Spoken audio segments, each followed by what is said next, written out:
Seja bem-vindo ao Som das Ideias, o podcast da editora PUC-Rio. Olá a todos os ouvintes do podcast Som das Ideias. No episódio de hoje, contamos com a participação de Marcelo Norberto e Irene Borges Duarte. Marcelo Norberto é doutor em Filosofia pela PUC-Rio e professor do curso de Extensão em Filosofia Contemporânea da PUC-Rio. Ele é coordenador da coleção Luso-Brasileira Fenomenologia e Cultura, da editora PUC-Rio, em parceria com as editoras Nau e Documenta. A coletânea tem por objetivo discutir questões da cultura do nosso tempo a partir do pensamento de grandes especialistas em fenomenologia. A filósofa portuguesa Irene Borges Duarte é doutora em filosofia pela Universidade Complutense de Madrid, professora na Universidade de Évora, em Portugal, e diretora do curso de doutoramento em filosofia da UEM. Irene é autora do livro Cuidado e Afetividade em Heidegger e na Análise Existencial Fenomenológica, segundo volume da coleção Luso-Brasileira, lançado pela editora PUC-Rio, em coedição com as editoras Nau e Documenta. Neste episódio, o professor Marcelo entrevista a professora Irene e questiona sobre a importância da noção de cuidado no pensamento de Heidegger, sua distinção com a linha de pensamentos anterior em relação ao tema, e a centralidade da questão do mundo nas obras do autor alemão. Os convidados falam sobre a importância da ligação entre cuidado e responsabilidade em Heidegger, seara que abre um vasto diálogo com o campo da psicologia. Professor Marcelo, professora Irene, é um prazer tê-los conosco. A entrevista começa agora. Bom, bem-vindo a todos. Hoje temos um prazer enorme de receber a pesquisadora e professora Irene Borges Duarte, que acaba de lançar o segundo volume da coleção Luso-Brasileira Fenomenologia e Cultura, né, e que iniciamos com o livro do professor Fábio Caprio Leite de Castro, Fenomenologia da Depressão, e agora nos encontramos com esse belíssimo segundo volume, Cuidado e Afetividade em Heidegger e na Análise Existencial Fenomenológica, da professora Irene. Professora, muito obrigado pela presença.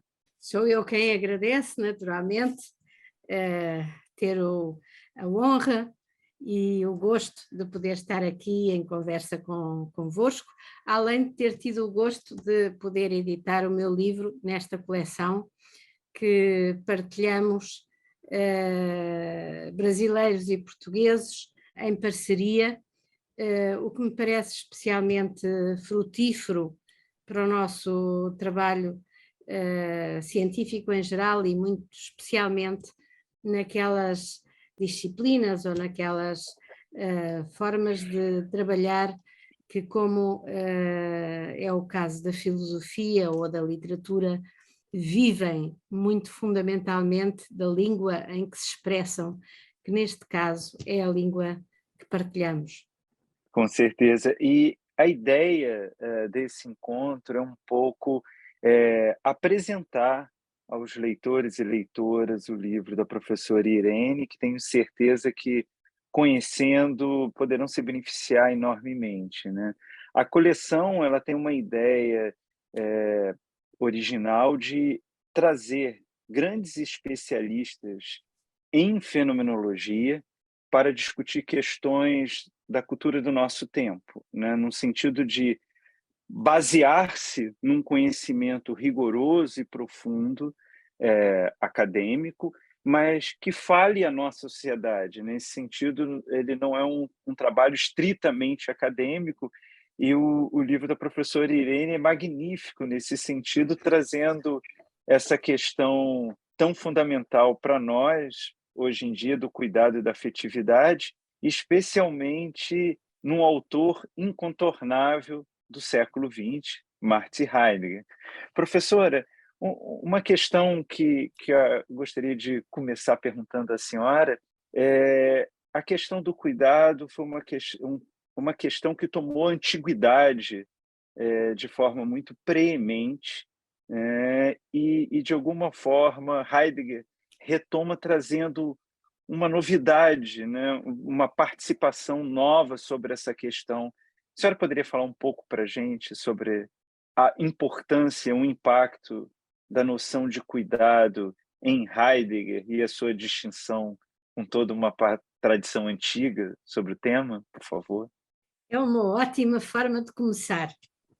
Agradeço muito a termos introduzido a questão por aí, porque, de facto, Heidegger retoma, nos anos imediatamente anteriores a Ser e Tempo, esta problemática, que é uma problemática antiga, mas abandonada, a problemática do cuidado, o cuidado de si no mundo clássico, greco-latino, muito especialmente estoico, mas não apenas, toda as escolas socráticas menores são à volta disso, mas que no fundo, tanto na Idade Média, eu diria, na aprendizagem dos caminhos da racionalidade como fortalecimento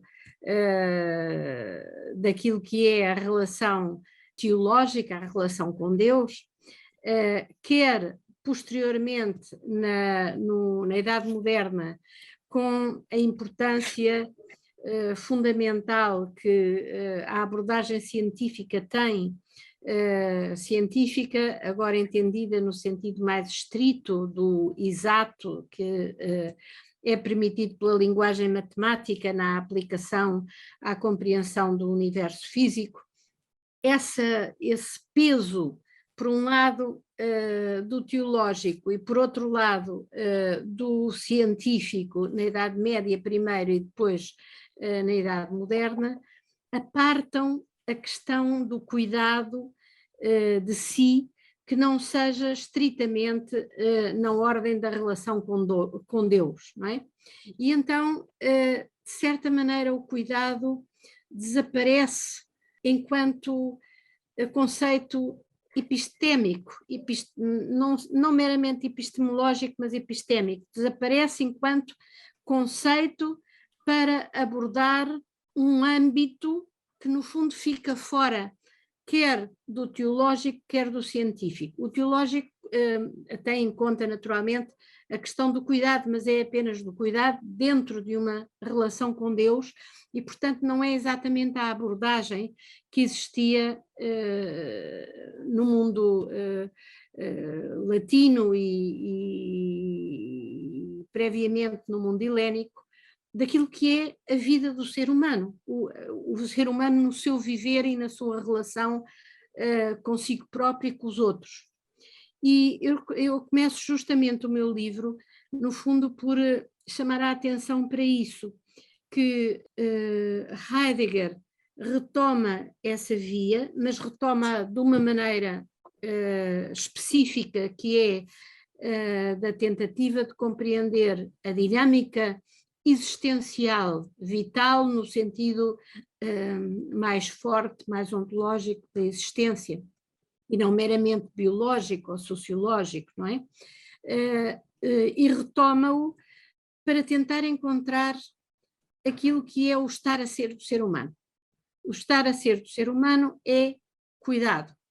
Cuidado, para além de cuidado de si mesmo, em cada caso, eu ou outro, cuidado no sentido fundamentalmente do estar a ser daquilo a que ele chama Dasein, e que nós não temos assim plena unanimidade na forma de traduzir para a nossa língua, mas que ao fim e ao cabo implica estes dois elementos da palavra alemã Dasein, que é ser e aí, ou seja, que o ser tenha um aí, que é o aí humano, o mundo humano, e que o aí seja o aí de tudo quanto se dá, não apenas de algo concreto, mas da possibilidade de encontrar acolhimento aquilo que chega ao nosso encontro. Então, esta dimensão não é uma dimensão meramente ôntica.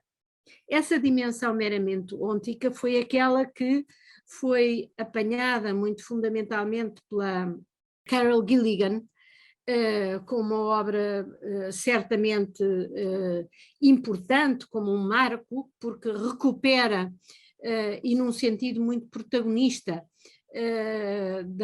daquilo que é uma tradição oculta, uma tradição abscondita, não é?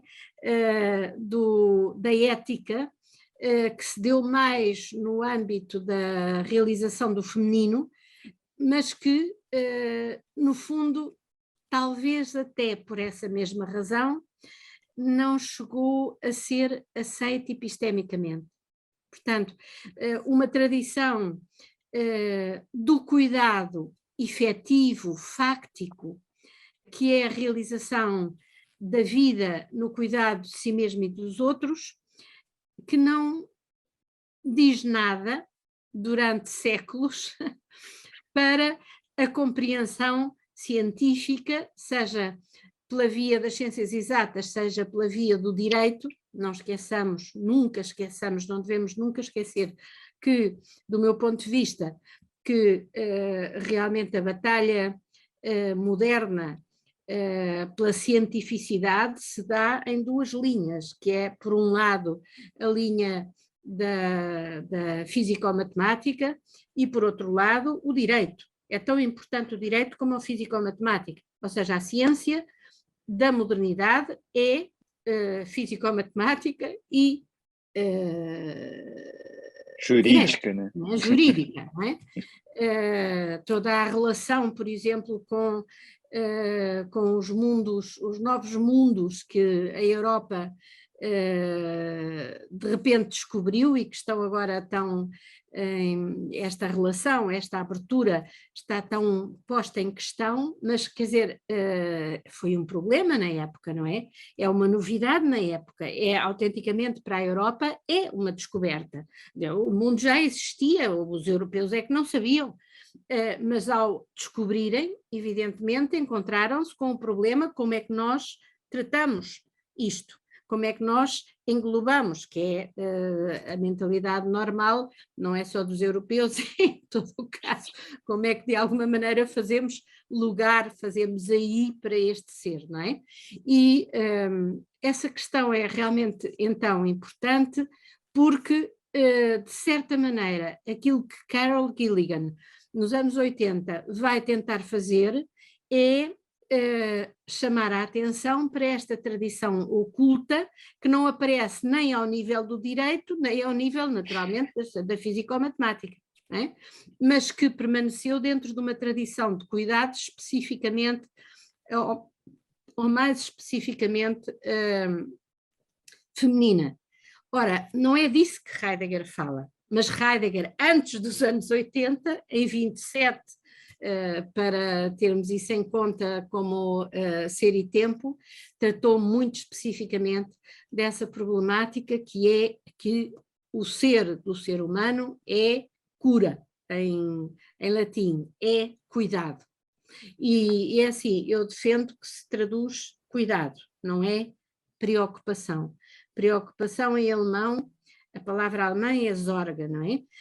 Mas, digamos, a dimensão de preocupação de Sorge é, em alemão, Besorgnis, que Heidegger, em vários contextos, chama a atenção para que não é isso que ele quer dizer. Portanto, não quer dizer que o cuidado não seja também preocupação, mas é muito mais amplo, muito mais abrangente do que a questão da preocupação. E é por isso que depois no meu livro eu tento encontrar manifestações afetivas do cuidado que não parecem ter que ver com esta dimensão, por exemplo, da preocupação, não é?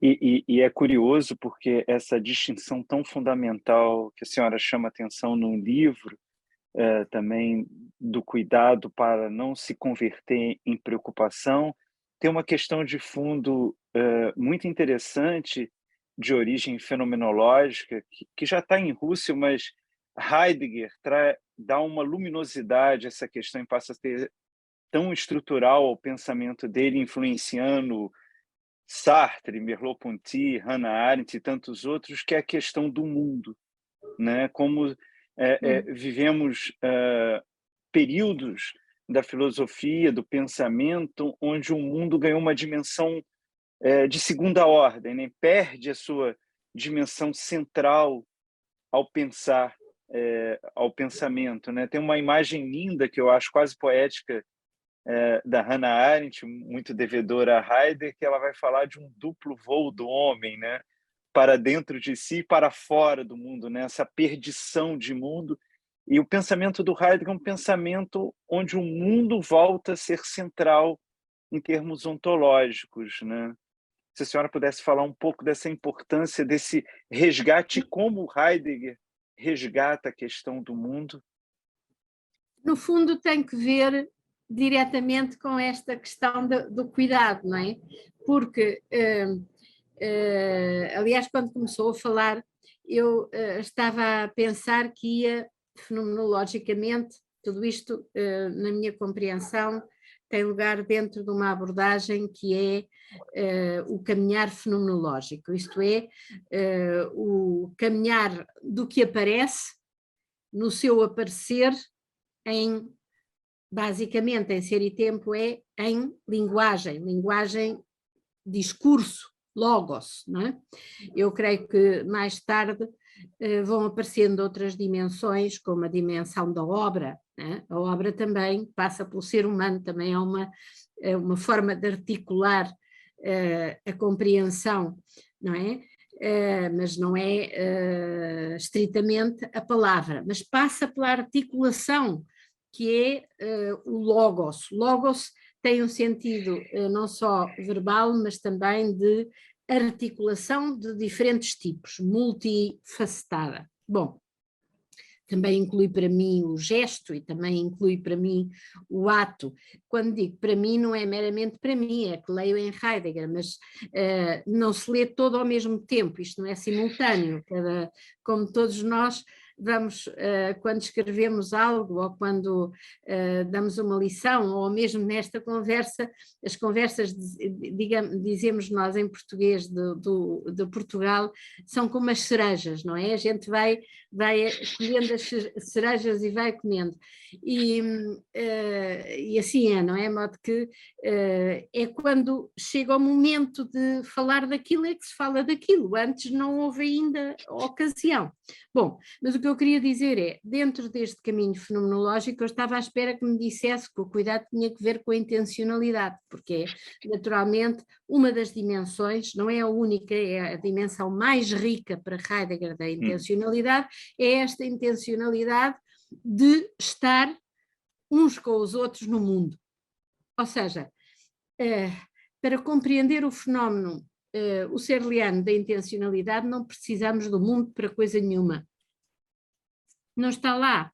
Não é? A intencionalidade é uma direção, o tender para, o entender, tender para dentro de, mas isso que dessa maneira é entendido não aparece em si mesmo. No fundo não é tão importante, aparentemente, apesar das coisas mesmas, as coisas mesmas desaparecem na intenção de ir a elas, não é? Para Heidegger não, claro, para Heidegger não, porque as coisas elas mesmas que aparecem na prática do cuidado, prática que é ela própria também multifacetada, também se diz de diferentes maneiras, não é? E, portanto, nesse sentido, a questão do mundo em Heidegger é realmente absolutamente central. Quando eu chamei ao meu livro Cuidado e Afetividade, parece que o mundo não está lá, mas realmente não há cuidado a não ser no mundo, do mundo, das coisas no mundo, dos outros como eu no mundo. E, portanto, digamos, é inerente à própria ideia do Dasein, que não só o Dasein é no mundo, como o mundo, que é o mundo humano, naturalmente, é o mundo da compreensão humana, esse mundo é o âmbito em que o ser de tudo quanto há se manifesta. Portanto, no fundo, o aí é mundo humano, não é? E a segunda questão derivada disso, que é impressionante como a senhora coloca de forma categórica e para mim tem a ver também muito com um diagnóstico de urgência do nosso tempo, essa ligação entre cuidado e responsabilidade, né? A senhora poderia falar um pouco para a gente dessa dimensão tão fundamental? É muito engraçado, agradeço muito a pergunta.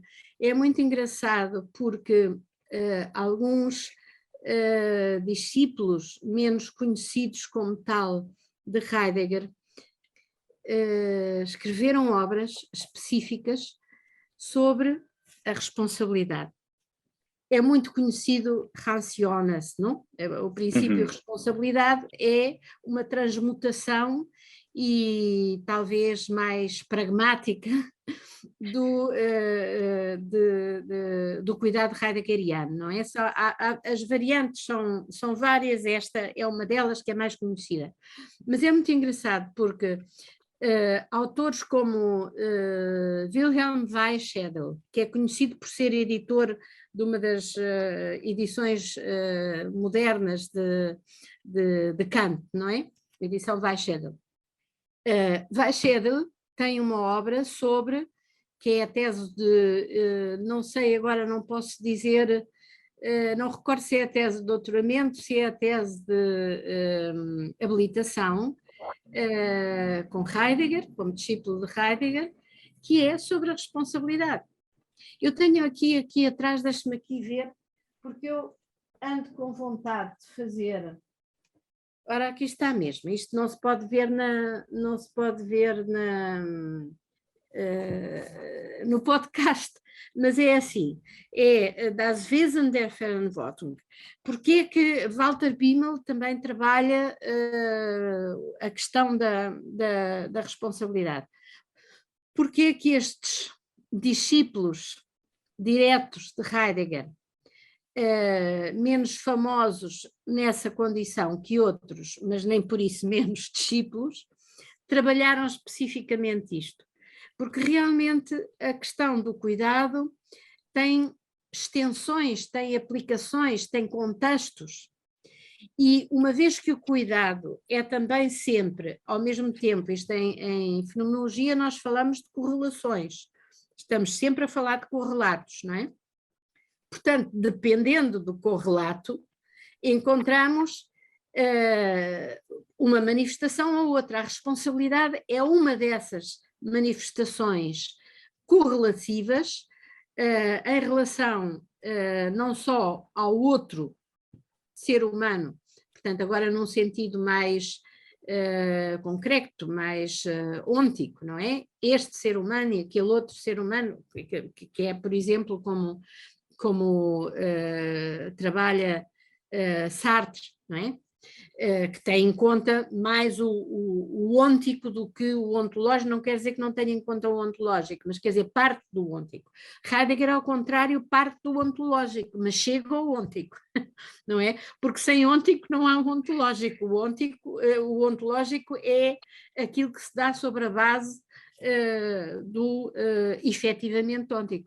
E, portanto, nesse sentido, a responsabilidade é uma das manifestações fenoménicas, digamos, fenomenológicas também, daquilo que é o cuidado na relação com o outro, quer em si mesmo, quer, portanto, diríamos que no caso de alguém em concreto, o outro em concreto que está comigo e em relação a mim, mas também em relação ao mundo público e, portanto, àquilo que Heidegger não fala, não utiliza essa palavra, mas realmente é o social, é o sociopolítico, não é? Sociocultural político. Não sei se respondi completamente. Sim, completamente, mas isso nos abre, e eu não poderia perder essa oportunidade com você, que é a questão de trazendo essa questão do cuidado como a maneira de ser, né? A questão da responsabilidade e a questão intrínseca do mundo na discussão do Heidegger, e sabendo do seu longo trabalho e estudo sobre isso, como isso gera uma grande provocação para a psicologia, né? Como isso abre um campo de diálogo extremamente fecundo e importante, e volto a dizer aqui algo que muitos pesquisadores estão trabalhando atualmente, né, de abrir uma outra possibilidade da psicologia afora um monopólio quase intransponível americano de pensar a psicologia como normalização, né, como um campo mais aberto. A senhora poderia falar um pouco, aproveitando todo o seu trabalho em torno disso também, por favor? É muito engraçado, porque eu creio que o próprio Heidegger não se dava conta das implicações do que ele estava a começar a dizer e a tentar dizer de uma maneira academicamente estricta e perfeita, porque o primeiro Heidegger é estritamente académico, não é? Não se dava conta das implicações que isso tinha no mundo que acabava de receber Freud, por exemplo, não é? É um exemplo, mas é um exemplo exemplar. Ou seja, Freud realmente tem um impacto a nível cultural na tomada de consciência que uma cultura entre duas guerras se faz de si mesma, que é absolutamente determinante. E Heidegger, que está à margem disto e até embirra em princípio com Freud, vá-se lá saber porquê, em parte eu acho que tem que ver com o caráter tão científico de Freud, apesar de ser rejeitado pela ciência do seu tempo, ele era um cientista de cabeça, não é? E, por outra parte, tem que ver certamente com a unilateralidade da interpretação freudiana. Portanto, há vários aspectos que podiam ter irritado Heidegger, mas não há dúvida que, nesse contexto cultural que está marcado por aquilo que, para resumir, dizemos conceito Freud, não é? É absolutamente fundamental. E, portanto, há uma carta que eu conheço só a resposta de Heidegger a Löwit. Löwit acabava de fazer a sua tese de doutoramento com Freud, e com Freud, não é nada com Freud, é com Heidegger, qual Freud? Heidegger responde-lhe, dizer, é que você interpretou mal, retorcidamente, aquilo que eu digo no sentido da psicanálise. Né? E o que ele quer dizer ou seja, aquilo que eu estou a dizer não tem nada a ver com a psicanálise. Pois mal sabia ele que, de certa maneira, não tinha que ver com a psicanálise como produção de Freud, mas tinha que ver com aquele magma que é o descobrimento dessa tempo. Eu acho que é muito importante e é muito interessante também que psiquiatras como Binswanger ou como o Medard Boss, para não falar de outros mais pequenos que não aparecem tanto nesta época, são estes os que vão ser mais importantes, não é? É muito interessante que se tenham interessado por Ser e Tempo e por Heidegger em particular, não é?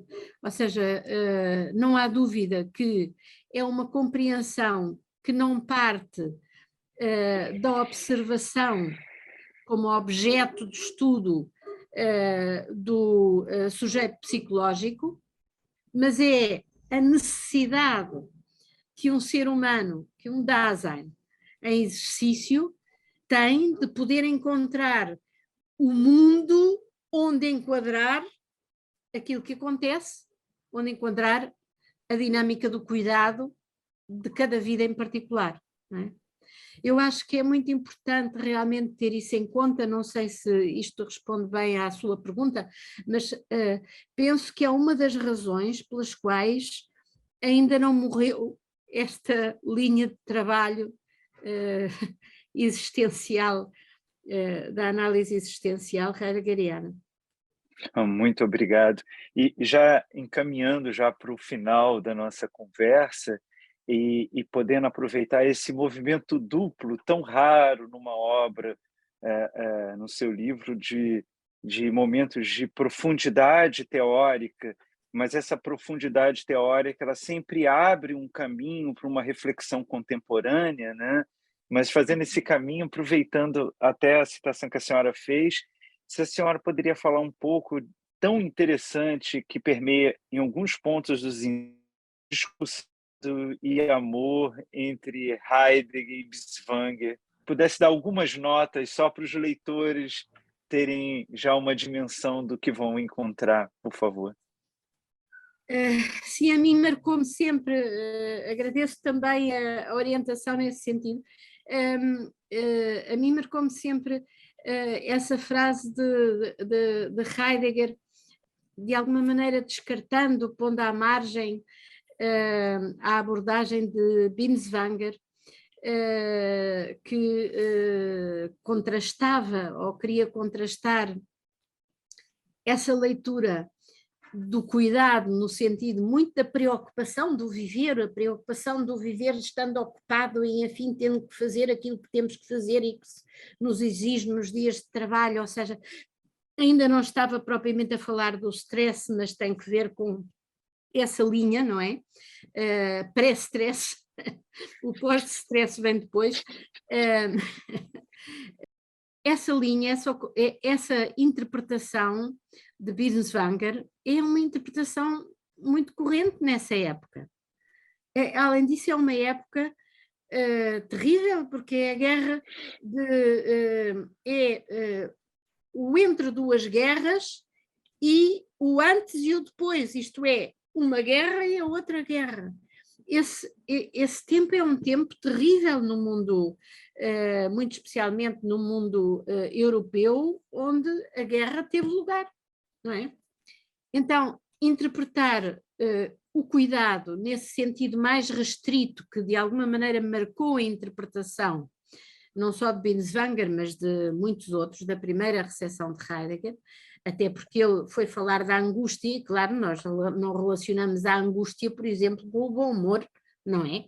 Nem com o amor, a angústia é outra coisa, mesmo que o amor possa ser angustiado, não confundimos o amor com a angústia, não é?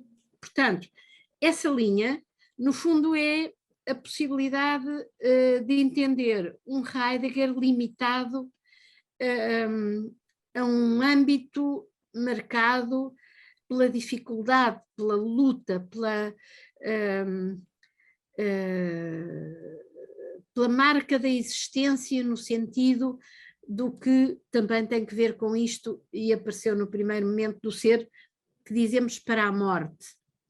Eu acho que Heidegger não falou tanto do ser para a morte, porque para parece que é que vai em direção a, já não é mau, mas também pode ser que é em função da morte, ou seja que no fundo o caminho do Heidegger é para a morte. Bom, e eu creio que ele explicitou no fundo essa noção do ser para a morte mais tarde, Sein zum Tod, em alemão o zum não é tão claramente para, não é? Penso eu, de acordo com a ideia mais tardia que ele vai defendendo de forma mais sistemática em relação com a Grécia, é a ideia do mortal. Pensar que o ser humano é ser para a morte, também no primeiro Heidegger, embora não esteja claro, só está claro depois, é no fundo pensar que o homem é o ser exposto à morte, o ser que está sempre à beira da morte. Não é à beira no sentido que lhe vão dar um tiro, que também é possível, ou de ser atropelado por um carro, que também é possível. É no sentido de que o seu ser é ser mortal. Não é? Bom, então, esta linha é extremamente poderosa para compreender a verdade do cuidado como preocupação, como estar ocupado e preocupado, não é? Angustiado, inquieto, desassossegado. Não é? Ora, o que acontece é que Binswanger, com todo o sentido de um psicanalista com muita experiência, pensa aquilo que de alguma maneira salva o ser humano é sair dessa preocupação e ter a capacidade de amar e sentir-se amado. Porque amar não é só o desejo, é a experiência do amor, e a experiência do amor é a experiência de uma relação. Não é? Pode ter muitos matizes, mas implica a aceitação dessa relação como tal. E nesse sentido, eu acho que ele dá uma hipótese muito interessante, que também me parece que não está incluída em Heidegger, que é a descoberta do nós. Não é? Em Sartre, por exemplo, como eu sei que o Marcelo é o especialista em Sartre, pode-se dialogar acerca disso, não é? Em Sartre, a questão fundamental é a questão do eu, tu, eu, outro, não é? Portanto, é, no fundo, a relação entre dois, mas não é o nós. Justamente o sentido do Sartre é da separação. É a relação que separa. Não é? Para Binswanger, há a possibilidade dessa reunião, desse encontro em uma unidade diferente, que é aquilo que ele chama a nustriedade. Não é? E essa descoberta parece-me muito interessante, parece-me original, parece-me que não está incluída em Heidegger e não é Heidegger, e Heidegger rejeita, porque considera que é estritamente ôntica, e eu não estou de acordo com Heidegger, não sei se é estritamente ôntica, acho que há aí o descobrimento de uma forma de superação do em cada caso meu, né? Que não anula o em cada caso meu, mas que permite o nosso. Né? Viver o amor, penso que tem muito que ver com essa experiência do nós, que não é um nós público, não é um nós coletivo, é o nós entre dois, de dois. Né? Não é a mesma coisa que o nós do jogo político, não é? Que é um grupo. Binswanger não está a falar do político. E, portanto, neste sentido, eu acho que, por um lado, chocou-me essa rejeição que Heidegger faz. Estou a voltar ao princípio para ver se isto tem um laço final, não é? Que não é, portanto, para Heidegger, esta descoberta do amor como uma alternativa nova ao cuidado não tem sentido, porque para ele o amor já é cuidado, o cuidado já é amor. De facto, o amor plenamente resolvido é cuidado. E isso aparece em muitos textos destes que vão sendo publicados tardiamente na Gesamtausgabe. Aparece várias vezes em vários textos. Eu trabalho nestes dois capítulos do livro, que foram artigos inicialmente, como é natural. Não é natural, podia não ser assim, mas quer dizer, o caso deste livro é um conjunto de ensaios que estão unidos, estão estruturados por estas duas noções, mas que foram sendo publicados em diferentes momentos, não é? Mas os dois artigos que estão ligados à questão do amor, eu trabalho muito esses meandros, não é? Incluídos os textos de Heidegger tardios, em que o cuidado, por exemplo, começa a aparecer claramente, não só como amor, mas como zelo, como o poupar o ser, como mimar o ser. A palavra alemã permite não a palavra Sorge, mas a palavra que ele usa, que eu agora não me estou a lembrar em alemão exatamente como é, se me lembro ainda digo. Schönen, a palavra schönen. Schönen significa poupar, significa mimar, significa zelar, né? Então, de certa maneira, eu creio que vai dar razão a Binswanger, sabe? Só que dá razão a posteriori dizendo que não. É a forma heideggeriana de chegar a alguma parte, não é? Professora Irene Buarque, este diálogo. Só temos que agradecer e a quem nos ouve, recomendo fortemente o livro, evidentemente um livro de impacto incontornável, a pesquisa heideggeriana, mas isso já era esperado por ser da professora Irene Borges Duarte, mas também um livro, acho, fundamental para quem se interessa numa reflexão sobre si próprio, sobre o mundo, sobre a contemporaneidade. É um livro que, aproveitando uma expressão heideggeriana e de forma selvagem utilizarei aqui, o livro realmente ele abre algumas clareiras nessa discussão, utilizando um instrumental extremamente elevado, não só de Heidegger, mas é possível ver as digitais da professora Irene nesses instrumentos heideggerianos.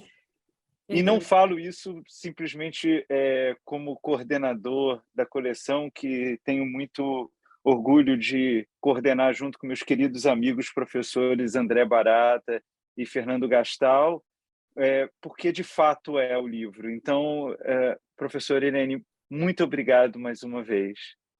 Muito obrigado, Marcelo, por esta oportunidade de diálogo tão interessante também para mim.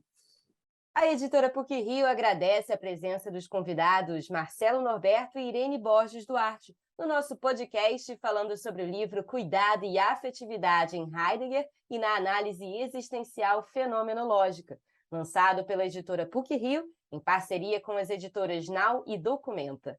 Agradecemos a você, ouvinte, pela audiência e nos encontramos no próximo episódio do Som das Ideias. Até lá! Esse foi mais um episódio do Som das Ideias, o podcast da editora PUC-Rio.